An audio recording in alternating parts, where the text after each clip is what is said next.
Carlos Malamud Ricles es catedrático de Historia Contemporánea de América en la UNED e investigador principal para América Latina del Real Instituto Elcano de Estudios Internacionales y Estratégicos. Continuando con lo que han sido sus intervenciones aquí en Sin Distancias a lo largo del año pasado, hoy nos propone hacer un balance del ciclo electoral latinoamericano durante 2018.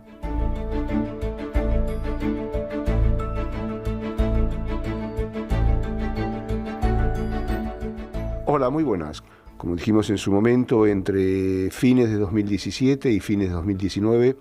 va a haber 14 elecciones presidenciales en el continente. 2 se celebraron a finales de 2017, Chile y Honduras. 6 más van a tener lugar este año 2019, que van a ser El Salvador, Panamá, Guatemala y en octubre Bolivia, Uruguay y Argentina. Y a lo largo de 2018 se han celebrado otras 6, que fueron las de Paraguay, Costa Rica, Venezuela, Colombia, Brasil y México. Quizás lo primero que haya que preguntarse a la vista del resultado de todas estas elecciones, si es que el tan anunciado giro a la derecha, que según muchos estaba teniendo lugar o iba a tener lugar en la región, finalmente se ha consumado. A la vista de lo ocurrido en 2018, hay que poner un gran signo de interrogación sobre lo ocurrido, toda vez que, si bien es verdad que presidentes como Iván Duque en Colombia o Abdo en Paraguay tienen esta afiliación vinculada con partidos de derecha o movimientos de derecha, al mismo tiempo hemos visto el triunfo de otros como López Obrador en México, Carlos Alvarado en Costa Rica o inclusive, aunque sea mucho más indefinible, Nicolás Maduro en Venezuela. También hubo otro resultado, inicialmente bastante insólito, pero luego se fue confirmando a medida que avanzaba la campaña electoral y luego la primera vuelta, que fue el triunfo de Jair Bolsonaro en Brasil, un candidato perteneciente no a la derecha, sino a la extrema derecha, que ha supuesto un gran revulsivo para la política regional.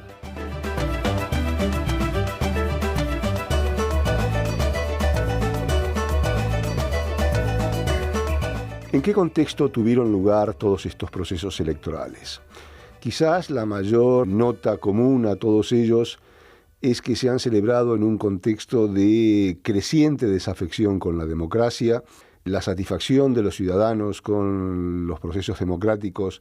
se ha venido reduciendo de forma creciente en los últimos 7 años, como está midiendo una y otra vez el Latinobarómetro, y esto junto con una desconfianza también muy importante con todas las instituciones democráticas, comenzando por los partidos políticos, siguiendo con el Parlamento, pero también incluyendo a otras como el Poder Judicial. De este modo, esta creciente desafección con la democracia lo que está provocando es un rechazo de los ciudadanos con la política tradicional, y esto ha sido explotado por algunos candidatos que, y esta es la segunda constante, que se han presentado de alguna manera como candidatos antisistema o inclusive como outsiders. Y aquí lo que vemos es que esto no es patrimonio ni de la izquierda ni de la derecha, porque en Brasil, por ejemplo, con Jair Bolsonaro, o en México como el López Obrador, los dos presidentes triunfantes, aunque estén uno en la antípoda política e ideológica del otro, han respondido a este patrón. Tanto Bolsonaro como López Obrador dijeron que eran outsiders de la política, aunque uno y el otro tienen una larga tradición política. Bolsonaro es diputado desde hace más de 30 años, aunque sea un capitán retirado del ejército. López Obrador ya militaba en su juventud en el viejo PRI y en el tan denostado PRI al que tanto critica. Luego fundó el Partido Revolucionario Democrático, el PRD, y finalmente terminó fundando Morena, un partido creado a su imagen y semejanza y sobre todo un partido a su mayor gloria, ya que es el factotum del partido, ¿no? Pero esta pretensión de presentarse como un outsider o un antisistema no es patrimonio de estos dos partidos, sino que de alguna manera es una consecuencia lógica de ese desconfort, de esa desafección con la democracia, provocada en buena medida por la corrupción tan importante que vemos en algunos países de la región, y en este sentido los coletazos del caso de Brecht están teniendo una importancia palmaria. Recordemos que recientemente en el Perú, por ejemplo, el expresidente Alan García decidió suicidarse cuando una comisión policial lo fue a buscar a su casa para detenerlo como consecuencia de estas investigaciones por corrupción vinculadas al caso de Brecht.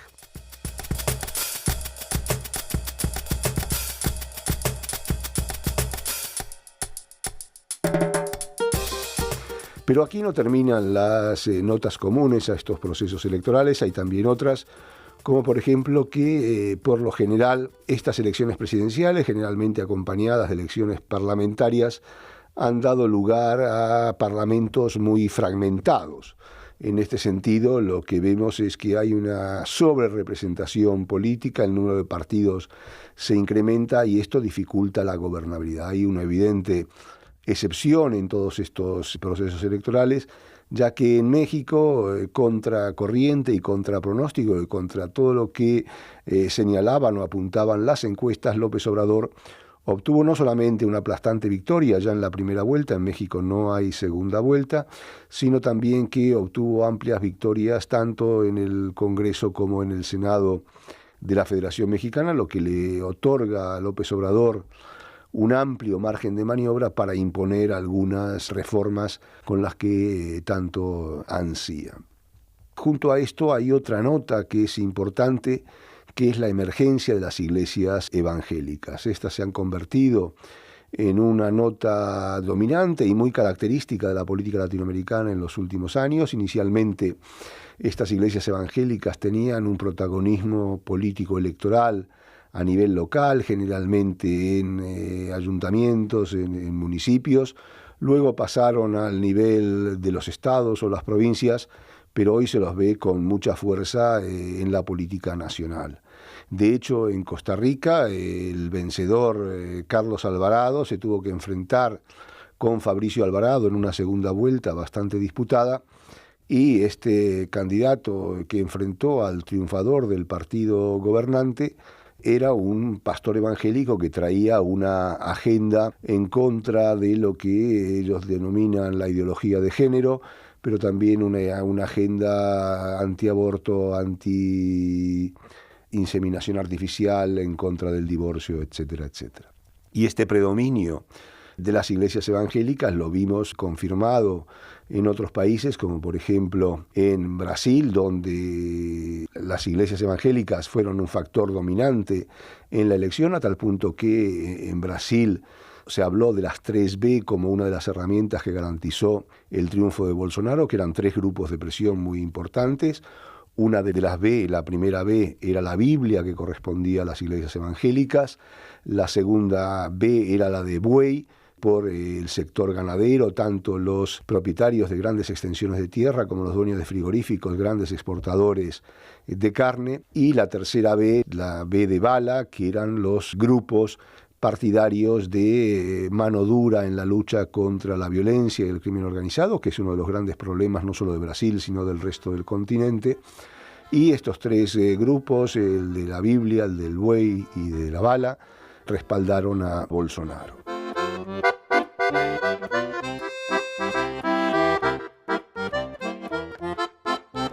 Todo esto nos lleva a focalizarnos en 3 procesos electorales que creo que son los más importantes desde la perspectiva general de la región. En primer lugar, las elecciones venezolanas de mayo del año pasado, que dieron el triunfo a Nicolás Maduro, un triunfo bastante discutido, primero por el momento de la convocatoria. Estas elecciones se celebraron en mayo, pero debían haberse celebrado entre octubre y diciembre del 18. Sin embargo, previendo un deterioro importante de la coyuntura económica y del descontento social, Maduro optó para adelantar las elecciones y las sospechas de fraude sobre el resultado electoral son más que evidentes. Y en este sentido, lo que vemos que la actual crisis política existente en Venezuela, no la crisis social, no la crisis económica, que viene de mucho más allá, pero sí la actual crisis política tiene su origen precisamente en esta elección denunciada por la comunidad internacional y que sirvió para que más de 50 países, en torno a 60 en este momento, hayan reconocido a Juan Guaidó como el gobernador legítimo a cargo del gobierno venezolano, planteando un conflicto diplomático bastante importante en la región.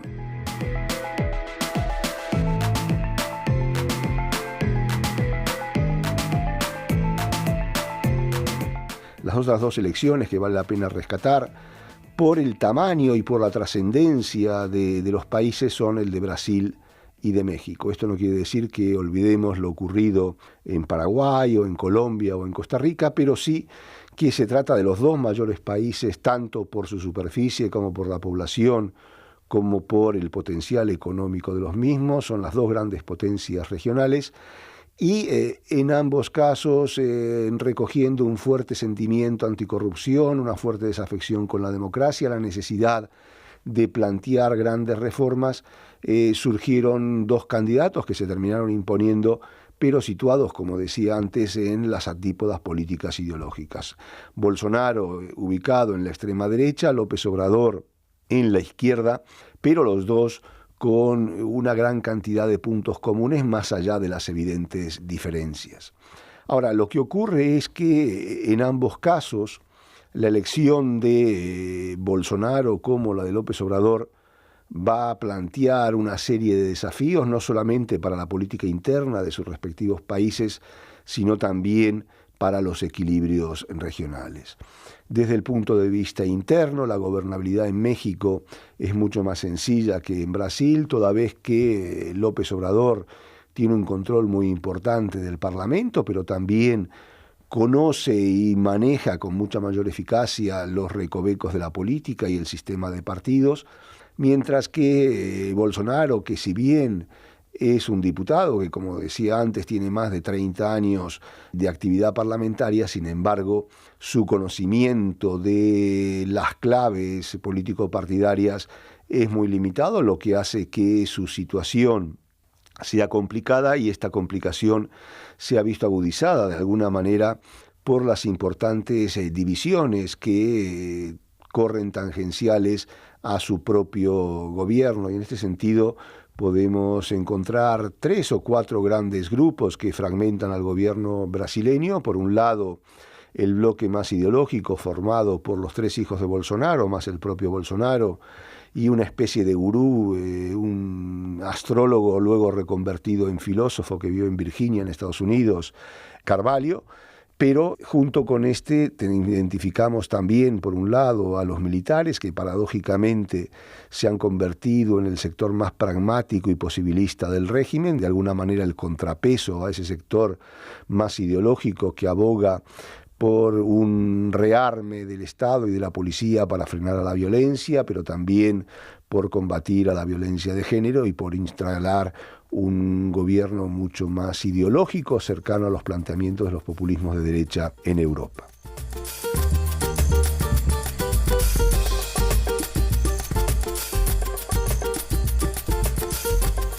¿Cuáles son las consecuencias sobre la política regional de estos dos gobiernos? Pues que de alguna forma han desestabilizado los equilibrios regionales. Esto se ve en las instancias de integración regional. Por un lado nos encontramos con que tanto el ALBA como UNASUR y la CELAC están en una profunda crisis, pero sobre todo a partir de la llegada de López Obrador y de Bolsonaro, tanto la Alianza del Pacífico como Mercosur, países a los cuales pertenece México por un lado y Brasil por el otro, se ven con alguna serie de incertidumbres sobre su futuro, y en este sentido, si bien ambos presidentes han señalado su vocación de continuar con la gestión y con estas instancias de integración regional, sin embargo son conscientes que sobre todo y especialmente en el caso de Mercosur hacen falta grandes reformas y transformaciones. Lo que veamos a lo largo de este 2019 con esas elecciones que quedan nos van a dar la pauta de hacia dónde va a ir la región, una región bastante problematizada en este año de 2019. Muchas gracias y hasta la próxima.